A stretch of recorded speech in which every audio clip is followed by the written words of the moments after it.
कोकणातील प्रत्येक अपडेट जाणून घेण्यासाठी आजच माझे कोकणच्या सोशल मीडिया प्लॅटफॉर्मला लाईक, फॉलो आणि सबस्क्राईब करा. नवी मुंबईतील प्रसिद्ध कंत्राटदार जयम म्हात्रे यांच्यावर अंमलबजावणी संचालनालय अर्थात ईडीनं मोठी कारवाई करत 18 कोटींची मालमत्ता जप्त केली आहे. वन जमिनीचा बेकायदेशीर ताबा घेऊन ती जमीन राष्ट्रीय महामार्ग प्राधिकरणाला हस्तांतरित करत कोट्यावधींचा मोबदला लाटल्याचा गंभीर आरोप त्यांच्यावर आहे.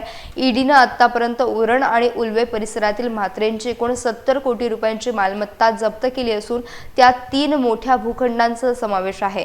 या कारवाईवरून माजी आमदार बाळाराम पाटील यांनी म्हात्रेंवर आणि भाजपवर सडकून टीका केली आहे. शेतकरी कामगार पक्षात असताना ईडीच्या कारवाईपासून वाचण्यासाठीच म्हात्रेंनी भाजपचं कमळ हाती घेतलं असा आरोप पाटील यांनी केला. मात्र सत्ताधारी भाजपमध्ये जाऊनही त्यांना कोणताही दिलासा मिळालेला नाही. चुकीच्या कामाचे पुरावे आणि कागदपत्रे कायमस्वरूपी कधीही दाबून ठेवता येत नाहीत असं सांगत पाटील यांनी म्हात्रेंचा खरपूस समाचार घेतलाय.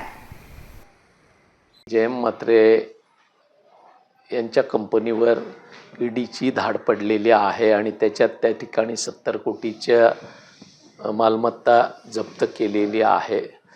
मला वाटतं त्यांच्या भाजप प्रवेशाचं कारण देखील हेच असावं की याच्यापासून सुटका करून घ्यावं म्हणून कदाचित ते गेले असतील. पण तक्रारदार हे भाजपचेच पदाधिकारी असल्यामुळे कदाचित त्याच्यामध्ये त्यांना सुटका न मिळता ईडीचे रेड त्यांच्यावर पडलेली असावी.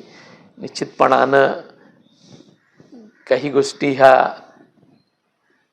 आपल्याला त्यांना सामोरच जावं लागतं हा याचा अर्थ आहे असं मी म्हणेन.